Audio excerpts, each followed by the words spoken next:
The massive alien ship appeared in Earth's sky without warning. It was bigger than any city, its dark metal surface covered in strange glowing symbols. People around the world stopped what they were doing and stared up at the enormous vessel. That blocked out the sun dot in the United Nations building in New York. Alarm bells rang loudly. Scientists and military leaders rushed into emergency meetings. Radio signals from space had been detected for weeks, but no one expected this. A real alien ship, hanging in the air above their planet like a metal mountain. President Sarah Chun stood at the window of her office, watching the ship through bulletproof glass. Her hands shook slightly as she held a cup of coffee that had gone cold hours ago. The Secretary of Defense, General Marcus Webb, stood beside her with his jaw clenched tight. "Any word from them yet?" Chun asked without taking her eyes off the ship. "Still waiting," Webb replied. "They sent a message in perfect English 20 minutes ago. Said they want to talk to our leaders. Face to face." The president nodded slowly. In all the movies and books about aliens visiting Earth, she had never imagined it would feel this quiet and strange. The world had not ended. People were still going to work, still buying groceries, still living their lives. But everything felt different now. Everything had changed in a single moment. 3 hours later, a smaller ship detached from the mother vessel. It was still huge, about the size of a football stadium, but it moved through the air like it weighed nothing. The smaller ship landed gently in Central Park, crushing several trees but causing no explosions or violence. A section of the ship opened like a flower blooming. Steam poured out, and then the aliens appeared. Ambassador Kethver was the first to step onto Earth soil. He stood nearly 8 feet tall, with blue-gray skin that looked like polished stone. His eyes were large and golden, with no pupils that humans could see. He wore what looked like armor made of the same metal as his ship, but it moved like cloth when he walked. Behind him came 6 other aliens, all different from each other. One looked like a giant insect with too many arms. Another seemed to be made of living crystal that sparkled in the sunlight. A third alien appeared to float instead of walk, its body constantly shifting like smoke. President Chun met them at the edge of the park, surrounded by hundreds of soldiers and government officials. She had practiced this moment in her mind dozens of times during the flight to New York, but nothing had prepared her for the reality of standing face to face with beings from another world. "I am Kethver of the Zephyrian Confederation," the tall alien said. His voice came from a device on his chest, translating his words into perfect English. "I speak for 12 worlds and 40 billion souls. We come to your planet with an offer that will change your future forever." Chun stepped forward, trying to keep her voice steady. "I am President Chun of the United Earth Council. We welcome you to our world. We hope this meeting will bring peace between our peoples." Kethver's golden eyes studied her for a long moment. "Peace," he repeated, as if the word tasted strange. "Yes, we offer you peace, but first we must speak of war." The aliens were taken to a secure meeting room beneath the United Nations building. The room had been built to survive nuclear attacks, but sitting across from these beings from the stars, it felt like hiding behind paper walls. Kethver activated a device that projected images into the air above the table. The humans gasped as they saw the universe spread out before them like a map. Stars and planets glowed in different colors, connected by lines that must have been travel routes. "For 237 of your years, the Confederation has been at war," Kethver explained. The map changed, showing large sections turning black like a spreading disease. "Our enemy is the Void Swarm. They are not like us. They do not build or create or think as individuals. They consume. They devour entire worlds and turn everything into more of themselves." The images showed planets being stripped bare, their surfaces turned into gray wasteland. Cities disappeared under waves of dark creatures that moved like living oil. General Webb leaned forward, his face pale. "How many worlds have they taken?" he asked. 1,463, Kethver replied without emotion. "Billions upon billions of lives lost, entire species extinct. Civilizations that took millions of years to build, gone in a matter of days. President Chun felt sick to her stomach. What do you want from us? Your planet is young? Your people are new to space travel, but we have watched you. We have seen how you fight your own wars. You have something the other species lack. You call it imagination, I believe. The ability to think of new solutions to old problems. Another alien spoke for the first time. The crystal being's voice sounded like wind chimes in a storm. The war has become ... predictable. Both sides know what the other will do. We need fresh minds, new ways of thinking. You want us to join your war, Chun said. We offer you a place. In the Confederation, Kethver continued.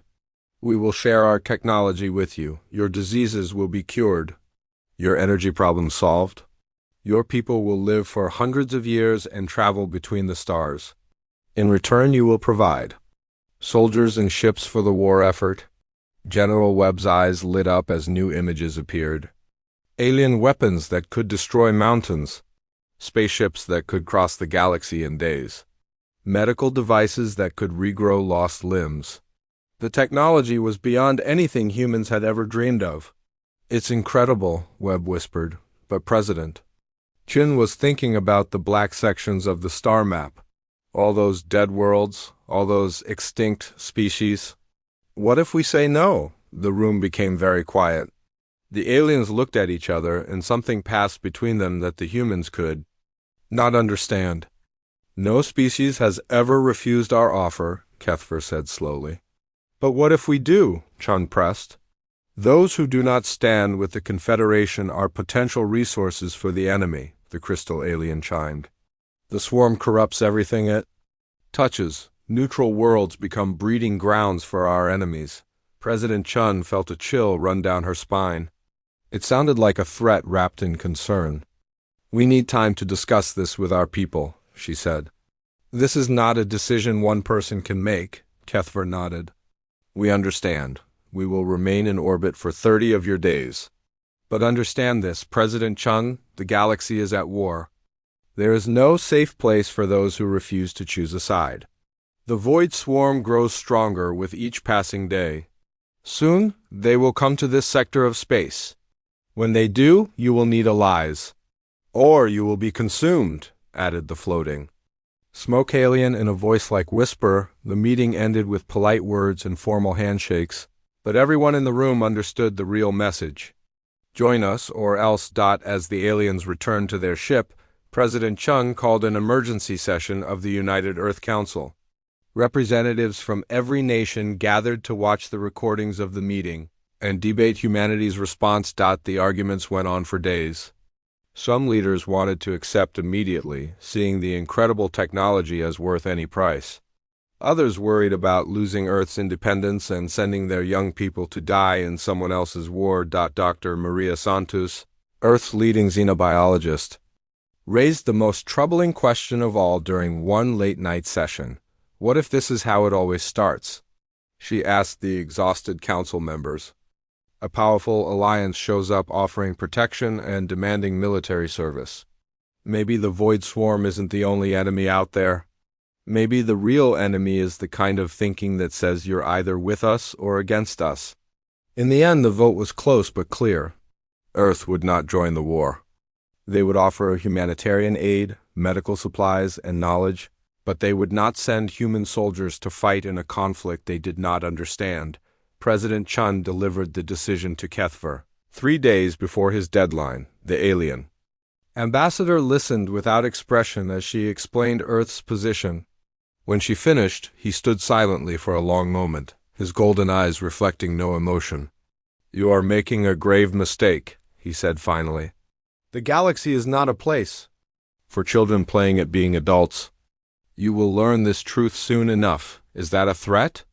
General Webb asked, his hand moving unconsciously toward his sidearm. It is a fact, Kethver replied. The universe does not care about your innocence or your noble intentions. Survival requires strength. Strength requires sacrifice. You offer neither. As the alien ship prepared to leave Earth's orbit, its final transmission was broadcast to every government on the planet. The message was simple and cold. The Confederation has marked Earth as a non-aligned world. Any contact with the Void Swarm will result in immediate quarantine protocols. You have chosen to stand alone. May your choice bring you wisdom before it brings you extinction. The massive ship disappeared into the darkness of space, leaving Earth to face an uncertain future. In the days that followed, some people celebrated humanity's independence. Others prepared for war, knowing that somewhere in the vast darkness, between the stars, enemies they had never seen were already making plans. President Chen stood at her window again, looking up at the empty sky. She wondered if they had made the right choice. Only time would tell if Earth's refusal to join someone else's war would prove to be an act of wisdom or the beginning of their own destruction. 6 weeks had passed since the alien ship disappeared from Earth's sky. Life had slowly returned to something that felt normal, though everyone knew it was just pretending. Children still played in parks, people still went to work, but conversations always seemed to drift back to the same question. Would they come back? President Chang got her answer at 3:47. In the morning on a Tuesday. The phone beside her bed rang with the special tone that meant the world was ending. She answered before the second ring, already knowing what she would hear. "Madam President, we have a situation." General Webb's voice was tight with controlled panic. "Multiple contacts approaching Earth, big ones, really big ones." Chin was out of bed and getting dressed before he finished speaking. "How many ships?" "Our best count shows 63 vessels. They're coming from 3 different directions, and ma'am, some of these ships are the size of cities." By the time Chen reached the emergency command center deep beneath the White House, the screens were filled with radar contacts and satellite images. The alien fleet was massive, far larger than anything they had seen before. The ships moved through space in perfect formation, like a school of deadly fish swimming through the dark ocean between stars. Admiral Sarah Park, the head of Earth's Space Defense Forces, looked up from her computer screens with exhausted eyes. "They'll reach Earth in 14 hours at their current speed. We're tracking 3 main battle groups. Each one has about 20 ships. What about our defenses?" Chen asked, though she already knew the answer would not be good. "We have 18 space stations with missile systems and 12 orbital defense platforms," Park replied, "against 63 alien warships with technology centuries ahead of ours." She did not need to say the rest. Everyone in the room understood Earth was about to be invaded, and there was almost nothing they could do to stop it. The next 12 hours passed like a nightmare in slow motion. Emergency broadcasts went out to every nation on Earth, military. Forces around the world scrambled to prepare for something they had only seen in science fiction movies. Families hugged each other goodbye as fathers and mothers reported to military bases, not knowing if they would ever see each other again. Dr. Maria Santos worked frantically in her laboratory, trying to understand the alien technology they had recorded during the first visit. If the invasion could not be stopped, maybe they could at least understand what they were fighting. "Their energy shields seem to work by deflecting energy weapons," she explained to a room full of military officers over a video call. "But we don't know how they handle physical projectiles. Our tests suggest they might be vulnerable to old-fashioned bullets and explosives." Colonel James Rodriguez, Earth's top military strategist, leaned forward in his chair. "You're saying our most advanced weapons might be useless, but a regular rifle could work?" "It's possible," Santos replied. "Their technology is designed to fight other high-tech civilizations. They might not be prepared for primitive weapons." It was not much hope, but it was something. The alien fleet arrived exactly when predicted.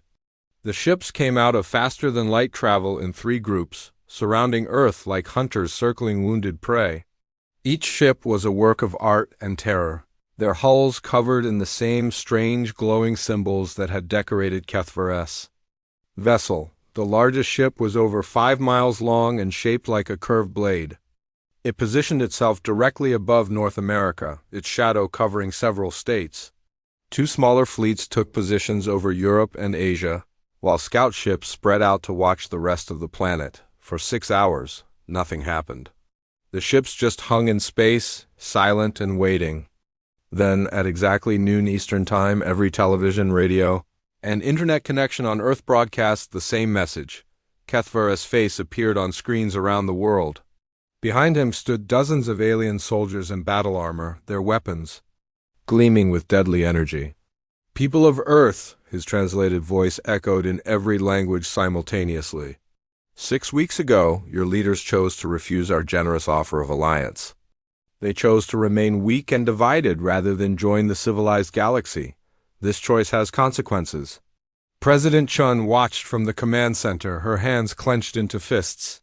"The Zephyrian Confederation hereby claims Earth as a conscription zone. Your planet will provide soldiers and resources for the war against the Void Swarm. Resistance is futile and will only result in unnecessary death. Surrender now, and your people will be treated with the respect due to new members of our alliance." The transmission ended with coordinates for surrender points in major cities around the world. Earth's leaders had 24 hours to comply. Chun turned to General Webb. "What's our response?" Webb's weathered face was grim but determined. "We fight. Every man, woman, and child who can hold a weapon. We make them pay for every inch of ground." The president nodded. She had hoped it would not come to this, but some choices could not be avoided. "Send the message to all military commanders. Earth does not surrender."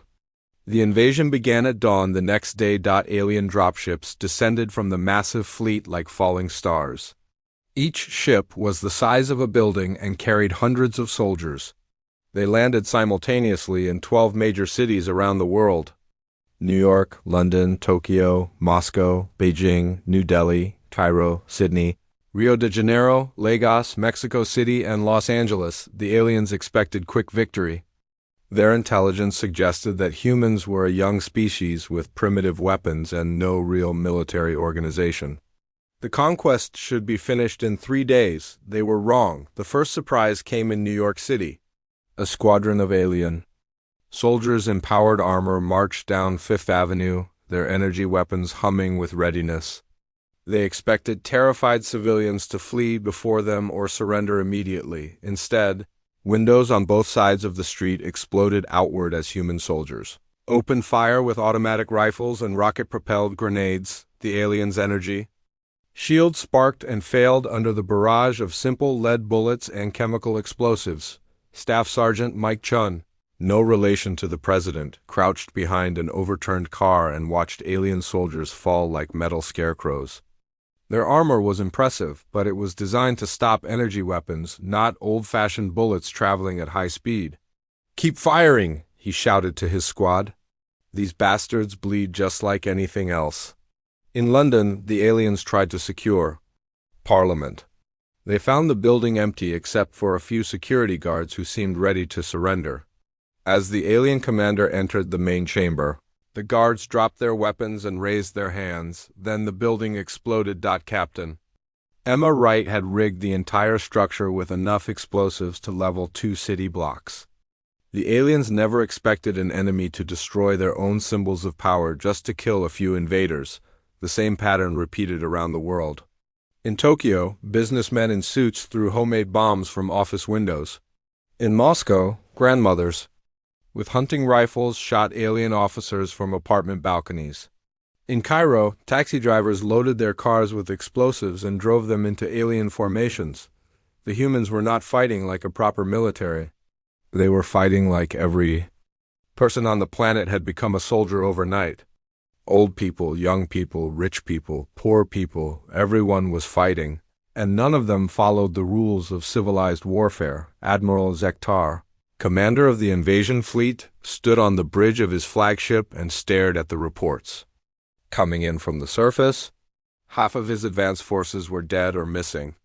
The humans were using tactics that made no sense, destroying their own infrastructure, sacrificing themselves for minor tactical advantages, fighting to the death rather than surrendering when defeat was obvious. "Sir," his communications officer called out, "we're getting reports from all landing zones. The humans are not fighting like any species we've encountered. They single quotes read chaotic, unpredictable, are tactical. Computers cannot model their behavior patterns." Zektar's forearms twitched with frustration. His species, The Korthans had been warriors for 1,000 years. They understood honor, strategy, and the proper conduct of battle. But these humans fought like wild animals. No, worse than animals. Animals at least followed instinct and self-preservation. Humans seemed to fight with pure spite. The worst incident happened in Mexico City.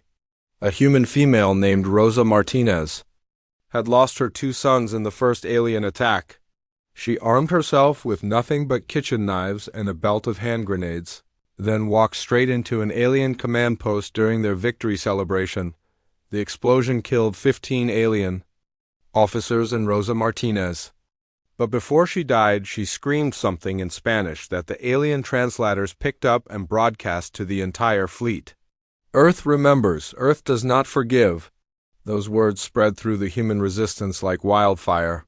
Soon, every attack ended with the same battle cry.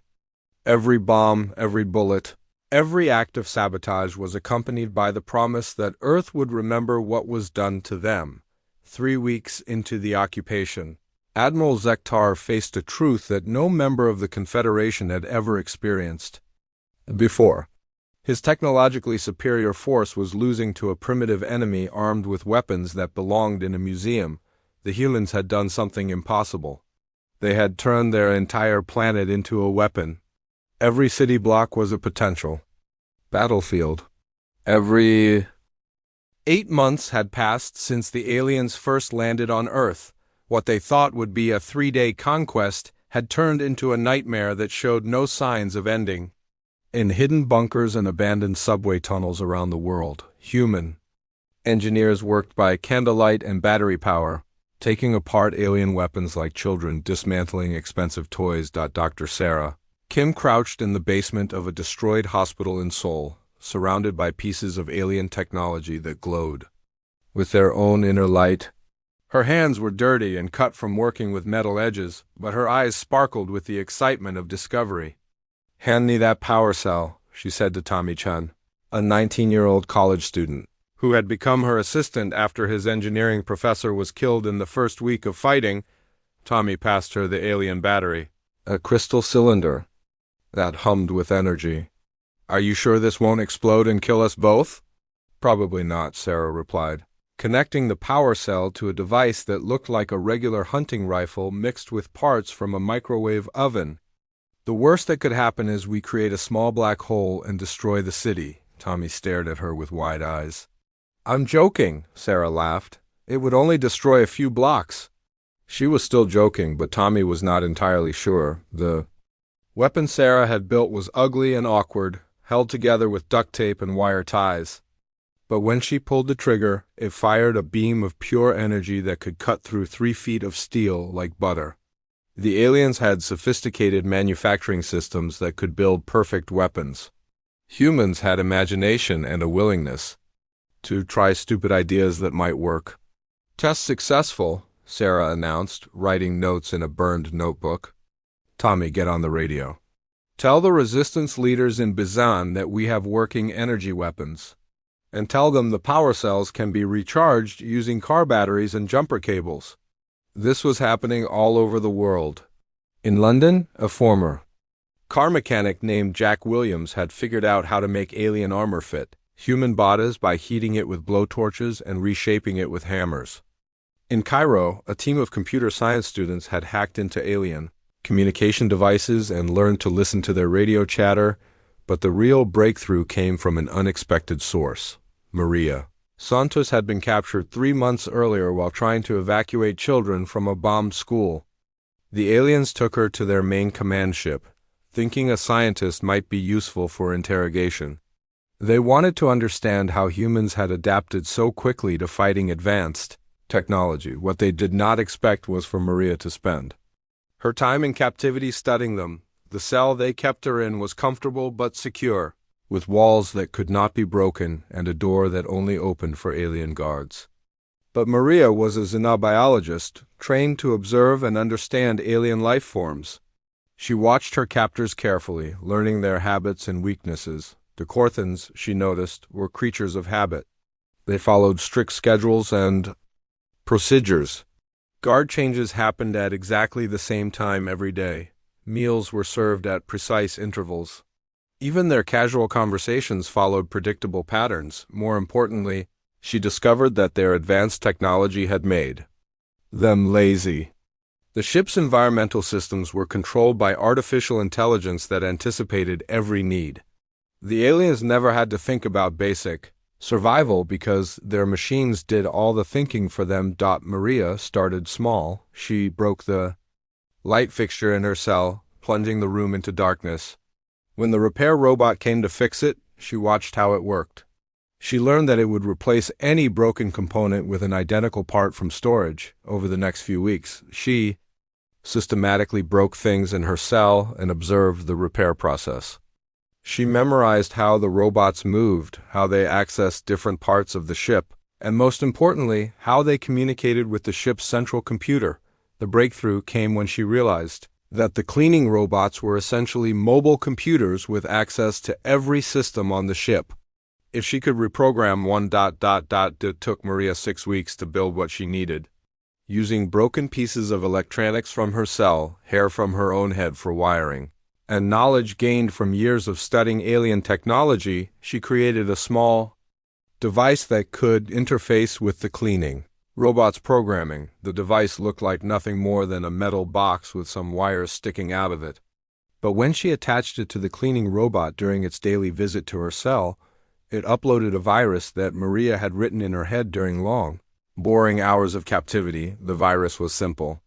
It told every robot on the ship to ignore security protocols and treat all humans as authorized personnel. More importantly, it instructed the robots to copy themselves and spread to other ships in the fleet. 3 days later, every alien ship orbiting Earth suddenly lost control of their automated systems. Admiral Zektar was reviewing casualty reports when the lights in his command center started flashing random colors. His tactical computers began displaying images of cats from Earth's internet instead of battle plans. The ship's speakers started playing human music at full volume. "What is happening?" he demanded, his forearms gesturing frantically at his confused crew. "Unknown, sir," his technical officer replied, stabbing at controls that no longer responded properly. "All automated systems are malfunctioning. The robots are refusing orders and the central computer keeps asking us if we have tried turning it off and on again." The virus spread through the alien fleet like a digital plague. Ships lost environmental controls and found themselves too hot or too cold. Navigation systems started giving directions to random places in the galaxy. Weapon systems refused to fire unless users said, "Please," and "Thank you." But the worst part was the communication breakdown. For 2 centuries, the Confederation military had relied on quantum communication networks to coordinate their fleets across vast distances. Now those networks were filled with spam messages, computer viruses, and embarrassing personal files that the virus had found in private directories. Admiral Vexenoth, commander of the Second Fleet, tried to contact his superiors on the homeworld. Instead of reaching Confederation Command, his call was redirected to a human teenager in Detroit who spent 20 minutes explaining why humans did not want to join their stupid war. On the surface of Earth, human resistance fighters suddenly found that alien security systems were opening doors for them and providing detailed maps of enemy positions. Captured human soldiers walked out of prison camps when the automated guards politely asked them to leave because visiting hours were over.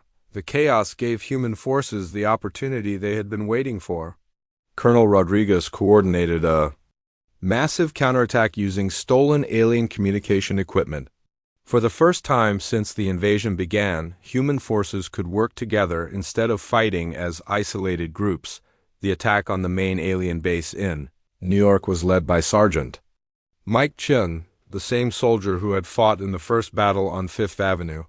He had learned a lot in 8 months of warfare, including how to use captured alien weapons and armor. "Remember," he told his mixed team of regular soldiers, civilian volunteers, and captured alien robots that now thought they were on the human side, "we're not trying to win a fair fight. We're trying to end this war, use everything we've got." The assault began at midnight. Human soldiers wearing modified alien armor charged through force fields that the virus had convinced to shut down. They threw homemade bombs that contained both human explosives and alien power cells, creating devastation that neither species could have achieved alone. The alien defenders tried to fight back, but their own weapons kept malfunctioning. Energy rifles that should have fired deadly beams instead shot harmless light shows. Battle armor locked up at crucial moments when the computer systems decided their users needed a mandatory rest break. Most importantly, the captured alien technology in human hands worked perfectly. The virus recognized humans as authorized users and gave them full access to weapons, shields, and communication systems that had been designed to fight the Void Swarm. In the underground bunkers, Dr. Sarah Kim watched readouts from the battle and smiled. Human engineers had not just copied alien technology, they had improved it. The energy weapons she helped design were more powerful than the originals. The armor modifications made them lighter and more flexible. Even the communication systems worked better because humans had fixed design flaws that the aliens had never noticed. "It's working," she reported to resistance leaders around the world. "The captured technology is giving us everything we need. Power cells, weapons, armor, even their spaceships. And the virus is making sure it all recognizes us as friendly forces." The battle for New York lasted 6 hours. When the sun rose, the alien base was in human hands. More importantly, humans now controlled one of the alien ships, a massive transport vessel filled with advanced manufacturing equipment. Within days, human engineers were using alien fabrication systems to mass-produce hybrid weapons that combined the best of both technologies. Factories that had been building cars and computers were retooled to produce energy rifles and powered armor.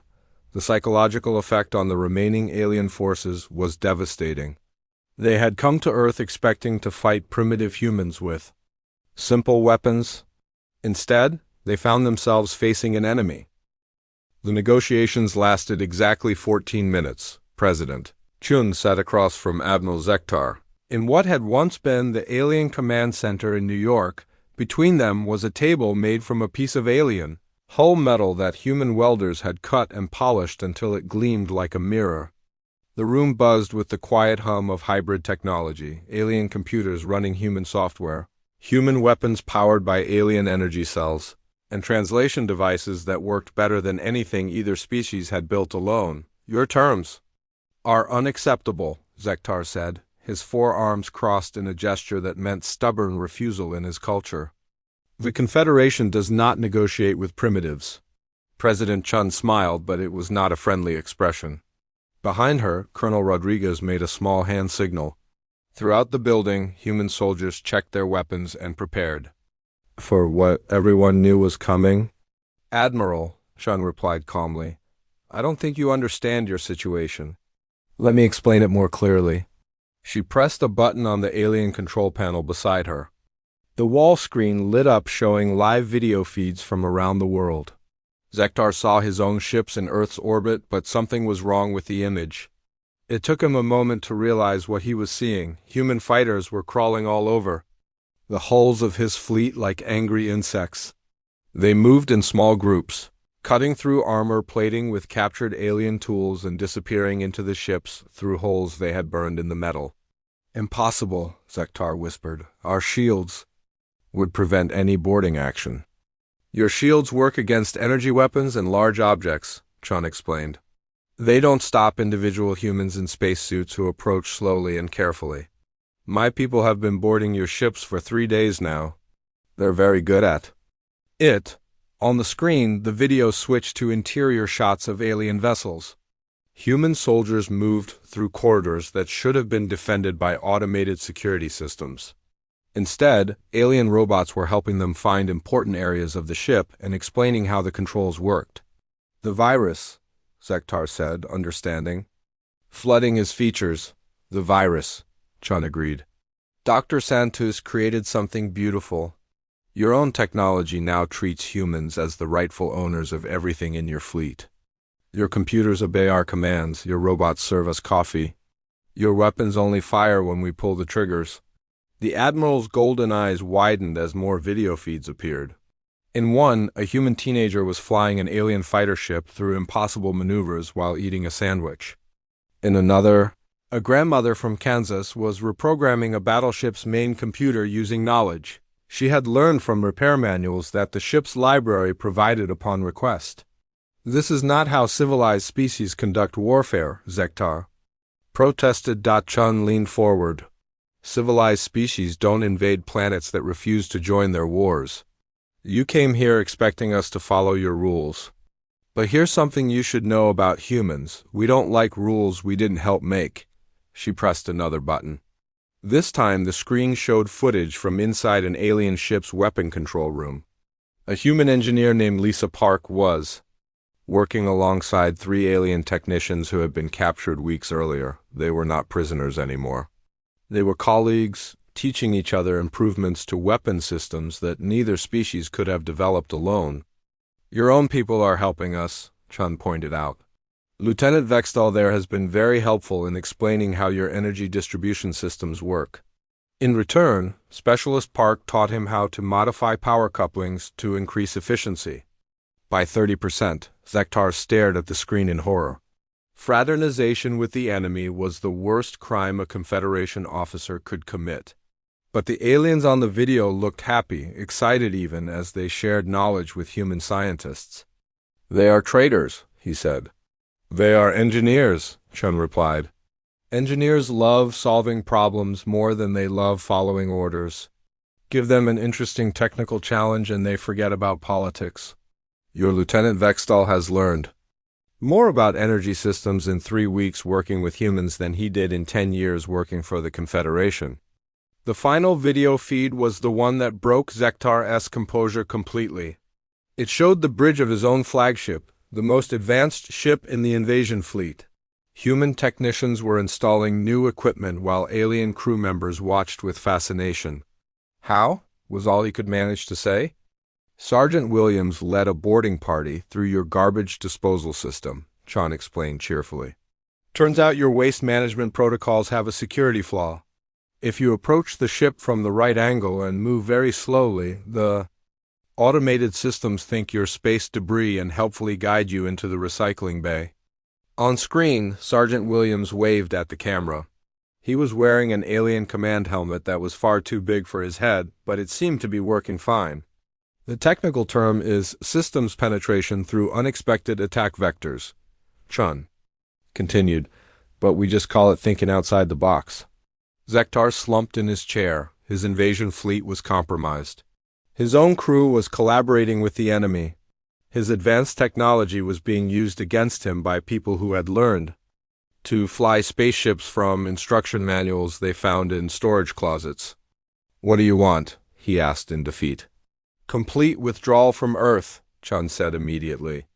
All ships, all personnel, all equipment. You leave, you don't come back, and you tell the rest of the Confederation that Earth is off limits. The Confederation Council will never accept such terms from a primitive species. Chun's smile became sharp and dangerous. Admiral, we stopped being primitive the day your people made the mistake of teaching us how your technology works. But if you need more convincing... She pressed one final button on the control panel. Every light in the alien fleet turned red. Every computer screen displayed the same message in the flowing script of the Confederation's primary language. Earth remembers, Earth does not forgive. That message is now broadcasting on every Confederation frequency, Chun explained. Every ship in your empire can see it.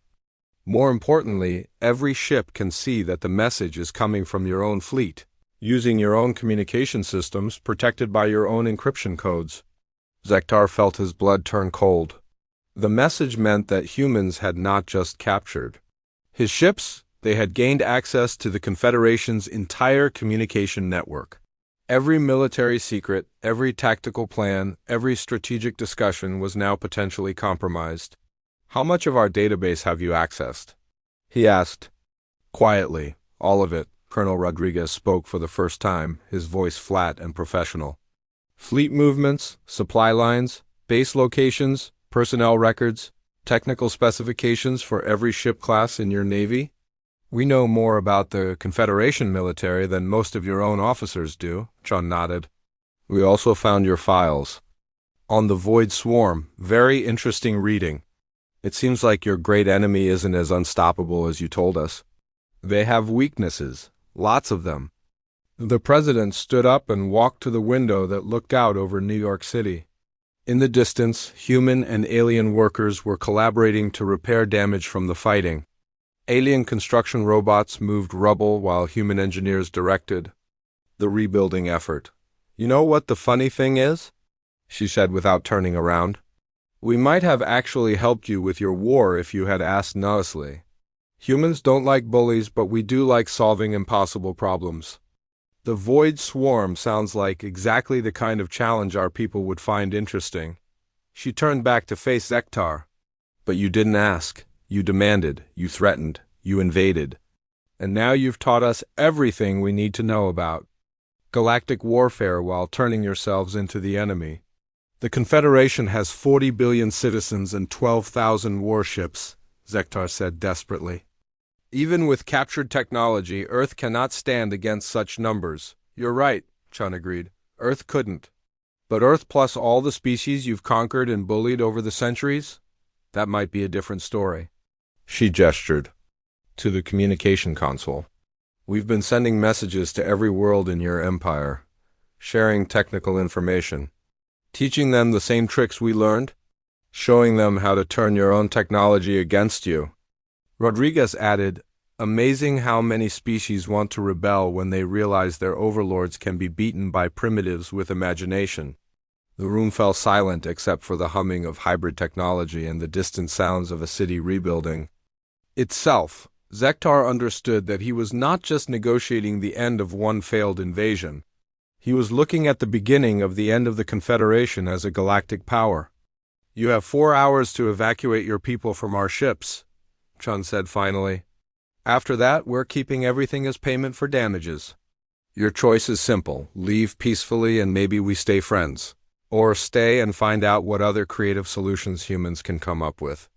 Zektar stood slowly, his pride as broken as his invasion plans. The Confederation will remember this humiliation. Good, Chun replied. Remember it well. Remember that the species you called primitive beat you with duct tape and determination.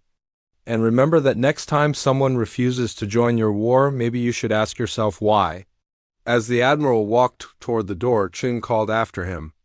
Oh, and 6 months after the failed invasion, Dr. Maria Santos stood in a laboratory that existed in 3 dimensions and several others that human minds could barely understand. The room was built inside a captured Confederation research vessel, but every surface had been modified with human improvements. Alien computers ran software written by teenagers from Detroit. Holographic displays showed data in ways that made sense to human eyes. Even the coffee machine was a hybrid device that could brew perfect espresso using alien replicator technology. Maria was not alone. Around her worked a team of scientists from dozens of different species, former Confederation members who had joined Earth's growing alliance after learning that their supposed protectors could be defeated by determined primitives with creative ideas.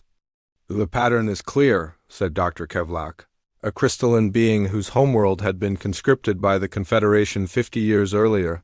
His voice chimed like bells as he gestured at the display showing Void Swarm biology. The creatures are not individually intelligent. They operate as a collective mind, but the communication system has a critical weakness. Maria nodded, studying the data they had gathered from captured Confederation files.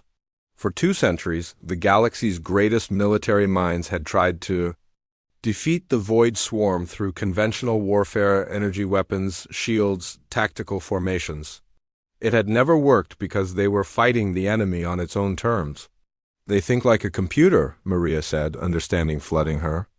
Mind, perfect logic, optimal solutions, predictable responses. But what happens when you introduce chaos into a logical system? System failure, replied Dr. Yoon Park, Maria's human colleague who had joined the project after helping develop the virus that crippled the invasion fleet. If we can disrupt their communication network with something they can't predict or adapt to quickly enough, the entire collective might collapse. The breakthrough had come from an unexpected source, studying how human computer viruses worked. Earth's primitive internet had been plagued by malicious software for decades, forcing human programmers to develop increasingly creative ways to attack and defend computer systems. The Void Swarm's hive mind operated on similar principles, but it had never encountered the kind of chaotic, illogical attacks that human hackers considered routine. "Show me the simulation again," Maria said. The holographic display changed, showing a model of how information flowed through a Void Swarm collective. The creatures communicated through biological signals that worked like quantum transmissions, faster than light, perfectly coordinated. Impossible to disrupt with conventional jamming, but Maria had not been thinking about conventional jamming. "What? If we don't try to block their signals?" she asked. "What if we add noise instead? Random information that looks real but contains logical contradictions?" Dr. Kevlak's crystalline body sparkled with excitement, a recursive paradox loop. The collective mind would try to process contradictory instructions and become trapped in an infinite decision cycle. "Like dividing by zero," Yoon added with a grin. "But for biology instead of mathematics." They had been working on the weapon for months, using a combination of human creativity and alien technology. The device looked like nothing special. A metal cylinder about the size of a soda can, covered in circuits that seemed to serve no obvious purpose. But inside was something that had never existed before, a biological computer. Virus designed to attack a living hive mind. The first test came sooner than expected. President Chun received the alert while reviewing reports from Earth's new orbital shipyards. Human workers were building vessels that combined the best of alien engineering with human innovations, creating ships that were faster, stronger, and more adaptable than anything either species had produced alone. "Madam President," Admiral Park's voice came through the communication system with barely controlled excitement. "Long-range sensors are detecting a Void Swarm incursion. They're attacking the Korthax system, about 40 light-years from Earth. The Confederation is requesting immediate assistance." Chun almost laughed. 6 months ago, the Confederation had invaded Earth demanding military service. Now they were begging for help from the primitives they had tried to conquer. "What's our response time?" she asked. "With the new hybrid drive systems, we can reach the battle zone in 18 hours. Dr. Santos says her weapon is ready for field testing." Chun looked out the window of her office at the construction. Yards floating in space around Earth. Dozens of ships moved between the platforms, some clearly human in design, others obviously alien, and many that were beautiful combinations of both technologies. The vessels were crewed by humans and aliens working together, sharing knowledge and techniques that made them all stronger. "Admiral, prepare the fleet. It's time to show the galaxy what Earth can do when we choose our own battles." The combined Earth-allied fleet that emerged from faster than light travel above Korthax Prime was unlike anything the galaxy had ever seen. 50 ships that defied classification, too advanced to be human, too creative to be alien, and too dangerous to be ignored. The battle was already raging when they arrived. Confederation forces were fighting a desperate retreat as the Void Swarm consumed everything in its path. The enemy moved like a living shadow across space, individual creatures the size of buildings working together with perfect coordination. Admiral Zektar's voice came through on the communication channel, his pride finally broken by desperation. "Earth Fleet, this is Confederation Command. The system is lost. We are beginning evacuation procedures. Recommend you withdraw before the swarm notices your presence." Chun's response was broadcast on every frequency in the system. "Confederation Command, this is Earth Alliance Fleet. We did not come here to run away. Begin your evacuation if you must, but stay far enough back to watch what happens next." The Earthships moved into formation, but not any formation the Confederation had ever used. Instead of rigid battle lines, they flew in loose groups that seemed to dance around each other like schools of fish or flocks of birds. Each ship was independent but connected to the others through communication networks that allowed them to adapt and respond faster than any centralized command system. "Dr. Santos," Chun said from the bridge of the flagship, "you have permission to test your weapon." Maria's hands shook slightly as she activated the device. Months of work, the hopes of dozens of species, and the future of galactic civilization all depended on whether her crazy idea would actually work. "Biological virus deploying," she announced. "Transmission beginning in 3.2.2. Mark." The weapon fired not bullets or energy beams, but information. Streams of data that looked exactly like the signals the Void Swarm used to coordinate their actions, but containing instructions that made no logical sense. Commands to attack and retreat simultaneously. Orders to consume and preserve the same target. Directions to move in opposite directions at the same time. For a moment, nothing seemed to happen. The swarm continued its advance, millions of creatures moving with their usual perfect coordination. Then, suddenly, they stopped. Individual creatures began moving in circles, unable to decide which contradictory order to follow. Others froze completely as their limited minds tried to process impossible instructions. The beautiful, terrifying coordination that made the swarm so dangerous dissolved into chaos as each creature struggled with commands that hurt to think about. "It's working," Dr. Kevlak whispered from his station. "The collective consciousness is fragmenting. They're losing cohesion." But Maria was not satisfied with just stopping the enemy. Humans had learned to think bigger than that. "Phase 2, she announced, activating the second part of her weapon. This time, the signal carried not contradictory orders, but something far more dangerous to a hive mind: individualism. Each Void Swarm creature began receiving signals that told it to think for itself, to question the collective, to make its own decisions about what to do next. For beings that had never existed as individuals, the experience was overwhelming. Some creatures simply shut down, unable to function without the guidance of the hive mind. Others began exploring behaviors they had never been allowed to try. A few even started communicating with each other as separate beings instead of parts of a larger whole. The Confederation forces watched in amazement as the unstoppable Void Swarm tore itself apart. Creatures that had been perfect killing machines moments before were now confused animals, wandering aimlessly through space or turning on each other in panic. "Impossible," Admiral Zektar breathed over the communication channel. "In 200 years of warfare, nothing has ever stopped a swarm assault." "That's because you were fighting them like they were an army," Chun replied. "But they're not an army. They're a computer program running on biological hardware. And humans have been fighting computer programs since before we left our own planet." The battle that should have lasted days was over in less than an hour. The surviving Void Swarm creatures fled in random directions, their coordination permanently broken. Some had already begun showing signs of independent thought, examining their surroundings with what looked like curiosity instead of hunger. As the Earth fleet prepared to return home, Chun opened a channel to the entire Confederation fleet.